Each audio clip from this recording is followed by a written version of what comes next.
예, 우리 수요 저녁 예배 오늘도 야고보의 경건을 나누면서 우리가 기도하게 됩니다. 14번째 시간이 되었고요. 오늘 포함해서 6번 더 우리 야고보서 5장 마지막 장인데 6번 나눠서 이제 우리가 이제 마치도록 할 것입니다. 야고보서는 우리가 추구해야 될 경건이 무엇인지 전해줍니다. 경건은 다 같이 하나님 앞에 무릎 꿇고 사는 것. 경건이 두 가지가 반드시 포함되어야 해요. 하나는 하나님 앞에 무릎 꿇는 삶이고요. 하나님과 관계죠. 그리고 그치지 않고 경건이라 하면 이 범주가 넓어져서 하나님 앞에 사는 삶이 되어야 돼요. 우리 가정삶, 개인적인 삶, 혼자 쉴 때 우리가 대인관계의 삶, 직장에서 삶, 교회 삶, 전도와 선교의 삶, 모든 삶에 여러분 이 범주에 하나도 빠짐없이 우리가 우리 유머로 사는 것이 아니라 하나님 앞에 사는 자가 바로 경건한 자라고 하는 것이죠. 그래서 하나님 관계만 주장한다면 우리가 여러분 이제 이 경건이라는 것을 어떤 신비적 차원에서만 말할 수 있을 텐데 우리가 지금 다시 오늘도 앞에 나눈 13가지 경건이 무언가를 정리하고 14번째 경건을 나누겠지만 경건은 그런 신비적인 이야기만 있지 않아요. 우리 삶의 이야기가 철철 넘치고 있는 것이죠. 자, 이런 점에서 야고보서는 경건이 무엇인지 참 영성이 무엇인지 가르쳐주는 소중한 책이 되고 있습니다. 야고보서 수준 높은 경건은 야고보의 30년 그의 경건생활, 목회생활의 결정체라고 했습니다. 야고보서의 이 이야기는 결국 경건이라고 하는 시간과 그리고 연단이 필요하다는 것이겠죠. 자, 야고보가 전하는 첫 번째 경건은 무엇이었습니까? 시험, 유혹을 당할 때에 기도하는 것입니다. 시험을 당하여 기도하면 하나님께서 피할 수 있는 지혜를 주신다고 했습니다. 시험을 이기는 제일 빠른 길은 피하는 길인데 어떻게 지혜롭게 피하는가? 하나님이 구하는 자에게 이제 꾸짖지 않으시고 후에 주신다. 피할 길을 이제 주신다는 것이겠죠. 경건한 사람은 야고보처럼 기도로 문제를 해결하고요. 우리도 기도로 생활하여서 시험을 잘 이기고 승리합시다. 이것을 우리가 뭐냐? 바로 경건의 능력이라고 우리가 말하게 되는 것입니다. 시험 이기지 못하고 패하면 인생이 참 비참해져요. 영적 무기력에 빠지게 되게 되는 것이죠. 한국교회 어려운 것 중 하나는 바로 뭐냐면 경건의 모양은 있는데 경건의 능력이 없는 거예요. 그래서 시험, 유혹에 우리가 이기지 못하는 경우, 그래서 교회가 마디린 소금처럼 밖에 버려져서 밟히는 일들이 많이 있지 않습니까? 자, 두 번째 경건부터 다섯 번째 경건까지는 우리 삶 가운데 일어나는 일들이에요. 경건한 자는 자기를 자랑하지 않고요, 형제와 나를 동등하게 여길 줄 안다는 것이죠. 그리고 은혜와 은사를 하나님께 주실 때에 경건한 자는 자기만 누리지 않고 그 은혜와 은사를 가지고 교회와 이웃을 섬기게 된 거죠. 나눌 줄 아는 사람입니다. 경건한 사람은 하나님 말씀을 듣기만 하지 않고 이제 행하는 사람이에요. 경건한 사람은 사람을 애모로 취하지도 여러분 않아요. 경건한 사람은 이웃을 사랑할 줄 압니다. 자, 여섯 번째 경건한 사람은 믿음과 행함의 관계를 잘 이해한다고 했어요. 믿음과 행함은 결국 분리될 수 없는 것입니다. 2장 22절에 믿음이 그의 행함과 함께라고 행함으로 믿음이 온전케 되었느니라. 자, 일곱 번째와 여덟 번째 경건은 그리스도인의 우리 언어 생활 이야기였었죠. 자, 언어 생활에서는 1장과 3장, 4장에서 반복해서 말씀하고 있습니다. 자, 야고보서에는 몇 가지가 반복되고 있는데 그 중에 하나가 바로 언어 생활이고, 그리고 앞에서 말했던 시험, 유혹이 나오죠. 또 한 가지, 기도. 세 가지가 되게 가장 많이 반복되는 것 같습니다. 이런 것들이 그리스도인에서 차지하는 비중이 그만큼 크기 때문이에요. 3장 2절에 말에 실수가 없으면 온전한 사람이라고 말씀합니다. 경건한 사람은 말에 실수가 없는 온전한 사람이 되는 것이죠. 자, 아홉 번째 경건한 자는 참 지혜의 소유자입니다. 경건한 자는 지혜로울 수밖에 없어요. 이런 자들은 성결하고 화평하고 관용하고 양수원, 긍휼력이고 선한 열매와 의의 열매를 거두게 됩니다.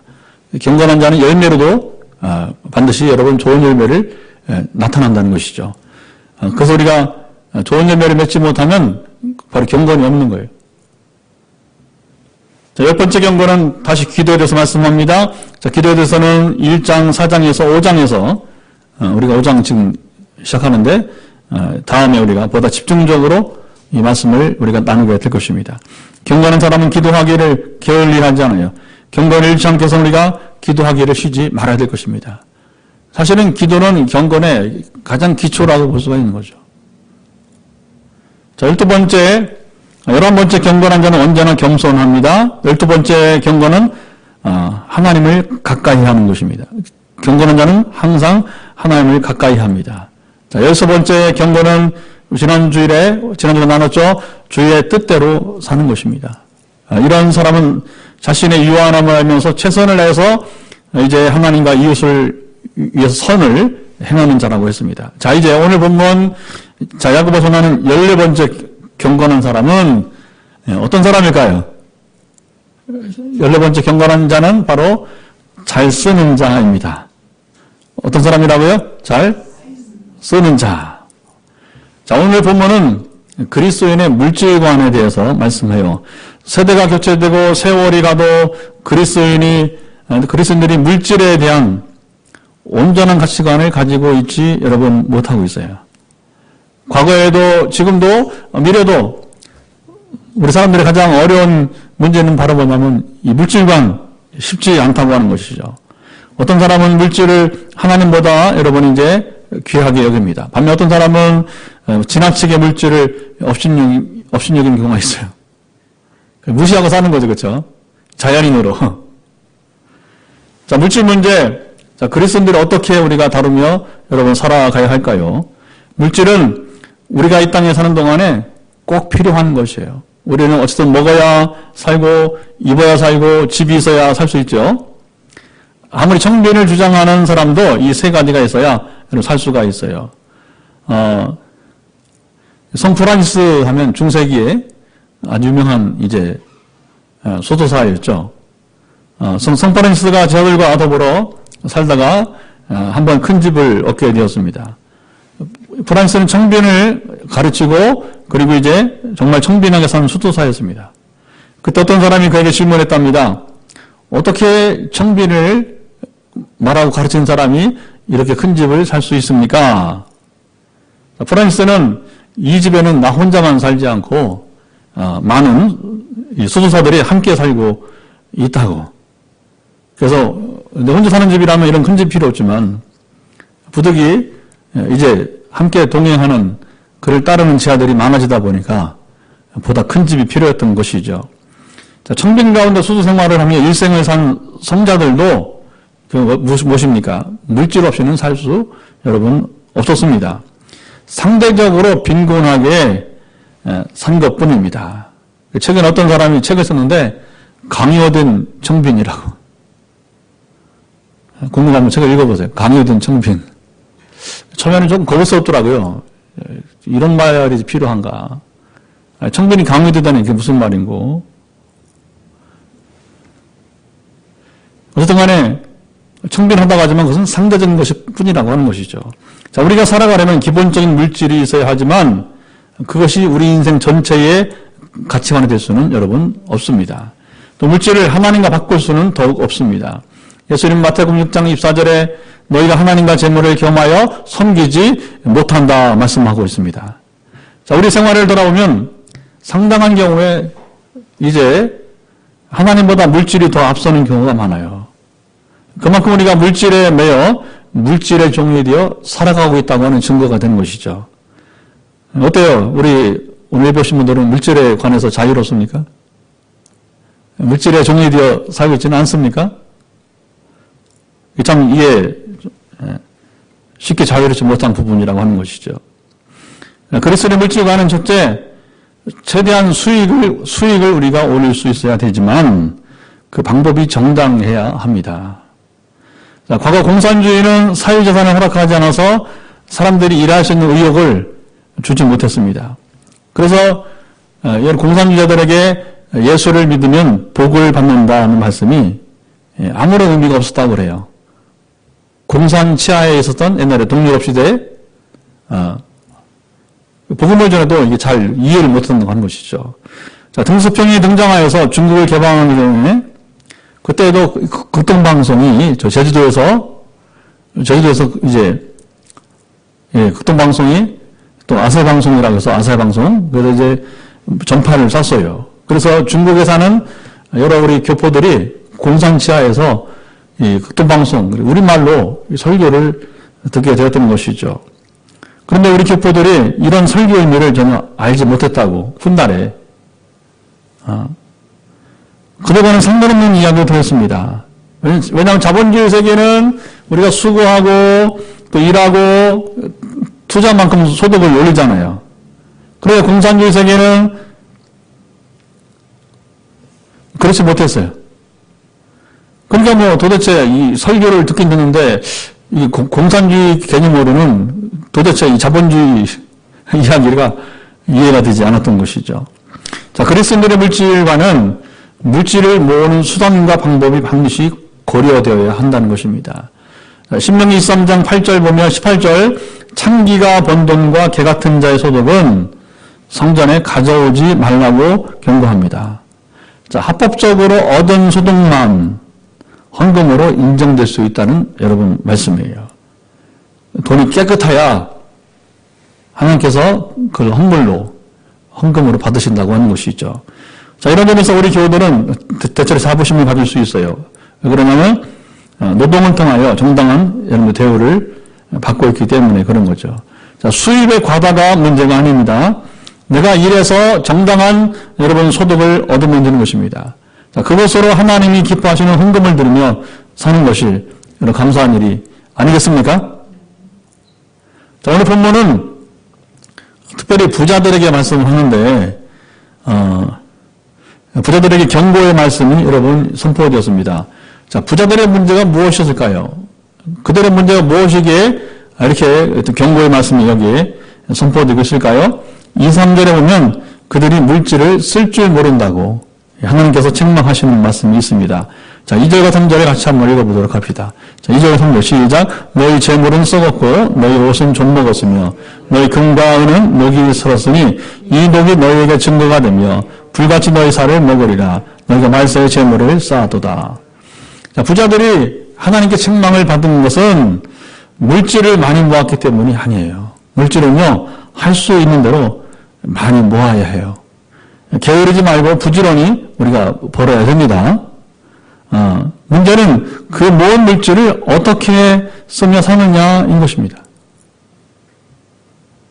우리가 주일날 의성 예수마을 다녀왔잖아요. 그렇죠?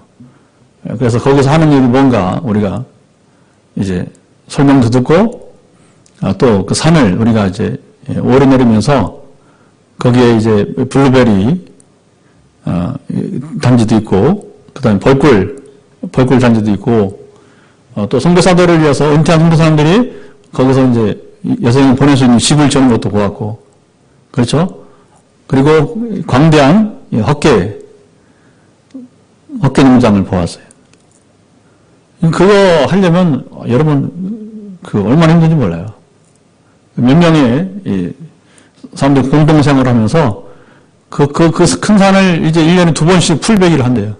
예초기로.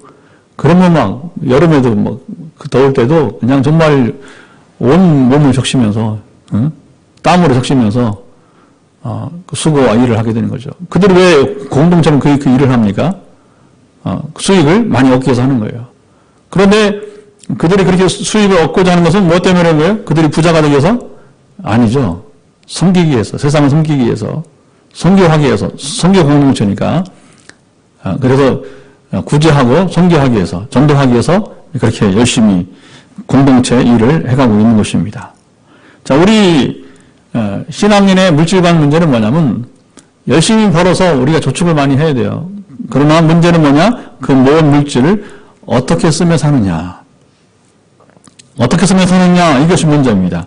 여기 그리스도인의 물질관이 나타납니다. 자, 2절 부자가 재물을 모았는데 그 재물이 창고에서 지금 어떻게 들어가고 있어요? 예, 썩어가고 있다고 말합니다.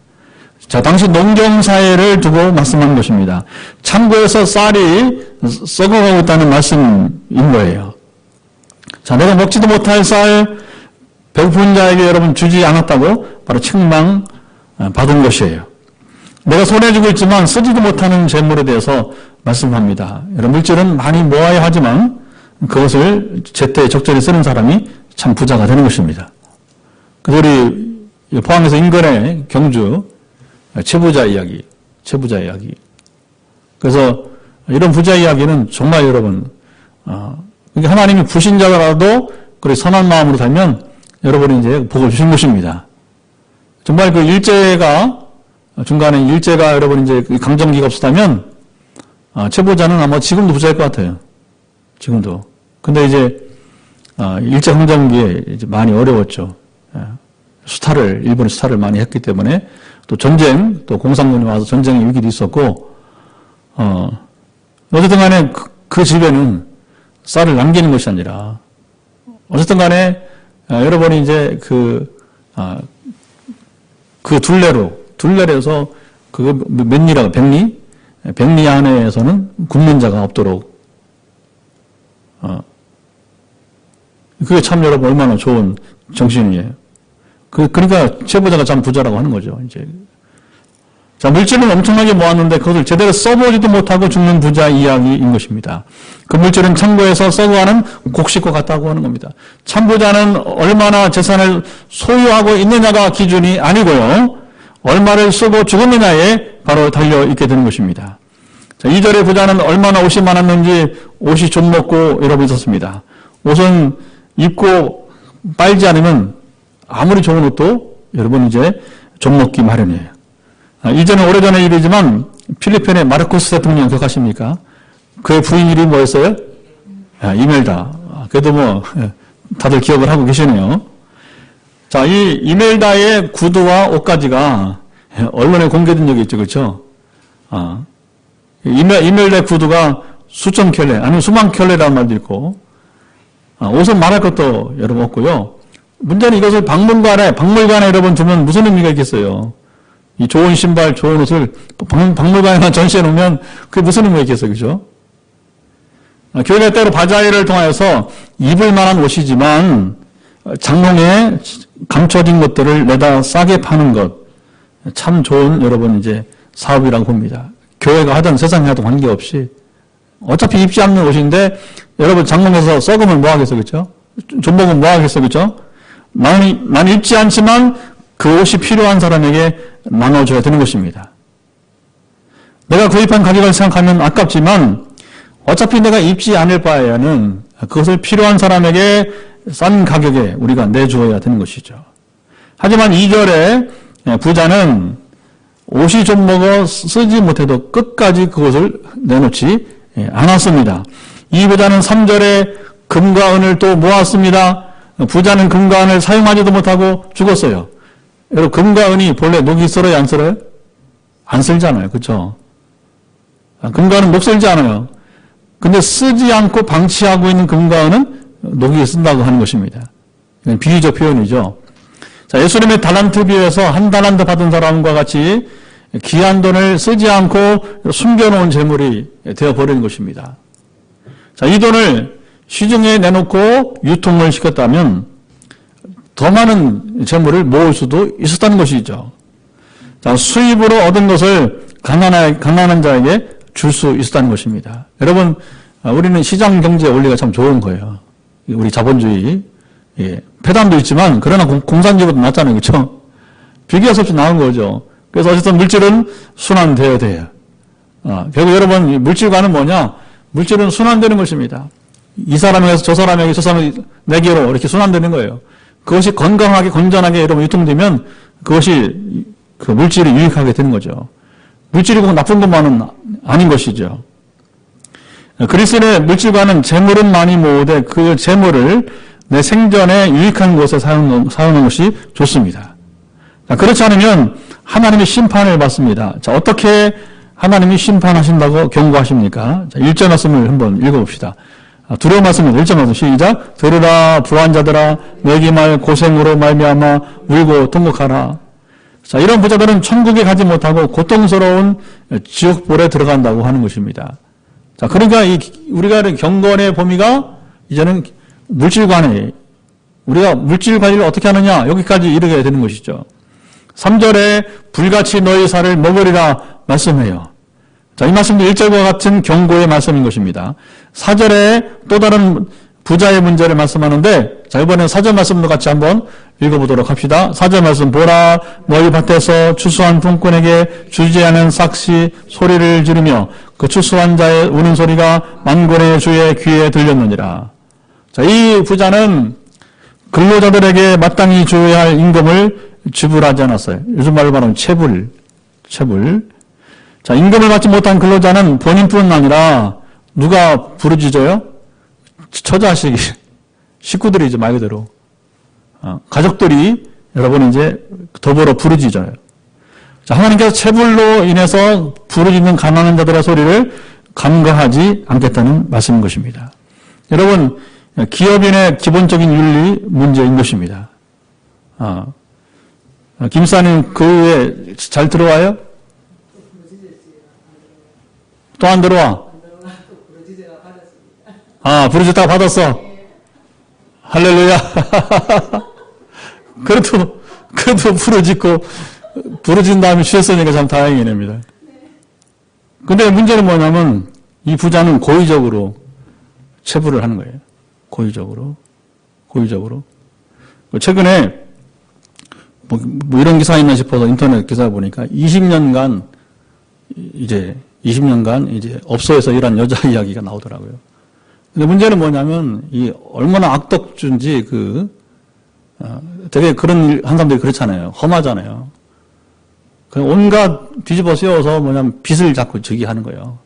사실은 그 빚은 그냥 허공의 숫자예요. 허공의 숫자. 이거 100% 다 지옥 가는 놈들이죠. 이런 놈들은. 그래서 20년을 그 험한 일을 했는데, 몸 버리고, 그리고 수입은 다 뺏긴 거. 그리고서는 이 업주들이 되게, 거기 있는 이제 여성들에게 뭐냐면 아주 아쉬운 소리만 한다는 거예요. 너희들이 이래서 수입이 적다. 근데 다음날 보니까 차가 아주 또 고급차로 바뀌고. 이거 좀 비유가 좀 안 좋은 케이스지만, 근데 이 땅에는 그런 업에 근무하는 사람들만이 아니라, 자, 억울한 사람들이 참으로 많이 있다고 하는 것이죠. 자, 한동안 우리 사회에 여러분 이제 좋지 않은 말이 떠오른 적이 있어요. 아주 좋지 않은 이제 기업 윤리인데, 기업은 망해도 기업주는 망하지 않는다는 말이었어요. 근데 이 말이 뭐냐면, 공공연하게. 여러분, 회사가 망하면 여러분, 기업주도 망해잖아요. 그렇죠? 근데 회사는 망했는데 기업주는 아주 여러분, 그냥 든든하게 서 있는 거예요. 참 부끄러운 말입니다, 여러분. 이런 기업 윤리로 부유하여 사치하고 향락에 젖어 사는 부자들에게 하나님께서 무서운 경고 말씀을 선포하고 있어요. 5절 말씀을 같이 보도록 합시다. 5절 말씀, 너희가 땅에서 사치하고 방종하여 살육의 날에 너희 마음을 살찌게 하였도다. 자, 이런 부자들이 하나님의 준엄한 심판을 면하지 못할 것이라고 경고합니다. 야고보는 6절에 부자의 죄를 한 번 더 고발하는데 6절 말씀도 읽어보도록 합시다. 6절 말씀, 너희는 의인을 정죄하고 죽였으나 그는 너에게 대항하지 않았느니라. 자, 부자들이 의롭고 가난한 자를 정죄하고 죽였다고 말씀해요. 자, 이런 일은 여러분 옛날 야고보 시대만 아니라 오늘 이 시대도 마찬가지예요. 돈과 권세가 있는 사람들이 힘없는 서민들을 괴롭히고 정죄한 일이 참 많습니다. 아까 말했지만 그런 업소에 있는 여성들만이 아니라 겉으로는 여러분이 아주 건강하고 건전한 기업처럼 보이지만 그런 이따금씩 여러분 들려오는 소식을 보게 되면 참 기가 막힌 여러분 이야기들이 참 많이 있습니다. 사례는 제가 소개하다가도 일상생활에서 그리고 뉴스에서 매일 나오니까 여기서 제가 말해봤자 아주 입만 거칠어질 것 같아요. 예. 자, 1번째 경건을 나누는데 경건한 자는 온전한 물질관을 갖는다고 했습니다. 그것은 하나님께서 풍족하게 주시면 홀로 누리지 않습니다. 여러분, 하나님께서 여러분 사시는 최대한의 수익을 올리시 바랍니다. 이 경제, 여러분, 이제 불법을 저지르지 않는 범위내에서 최대한 수익을 누리기를 축복합니다. 별로 누리고 싶지 않은지. 그냥 공직에 있어서 그런 건지, 그 해봤자 아무 의미가 없고. 그런데 여러분, 그렇지 않아요. 하나님은 공직에 있다 할지라도, 여러분, 똑같이 공직생활 했는데, 신기한 차이들이 있어요. 그렇죠? 보이지 않는 차이들이 있을 수 있는 거예요. 그러니까, 우리가, 여러분 이제, 우리 교회도 최근에 여러분 땅을 내놓지도 않았고, 사지도 않았지만, 팔고 사고, 또 건축을 계획하는 것처럼, 하나님께서 함께 하시면 여러분, 그런 일들이 일어날 수 있는 거예요. 그런 일이 있기 바랍니다. 근데 여기까지 말하면 이게 기복신앙이야. 우리는 그런 기복신앙이 아니고, 어떻게 하면 건전한, 건강한 경제 윤리, 여러분 경제, 어떤 이런, 순환을 통해서 이런 수익을 많이 누리되, 그러나 홀로 누리면 안 됩니다. 교회와 이웃과 더불어 나누며 사는 것입니다. 어쩌면 지난 시간 말씀과 비슷한 점이 있습니다.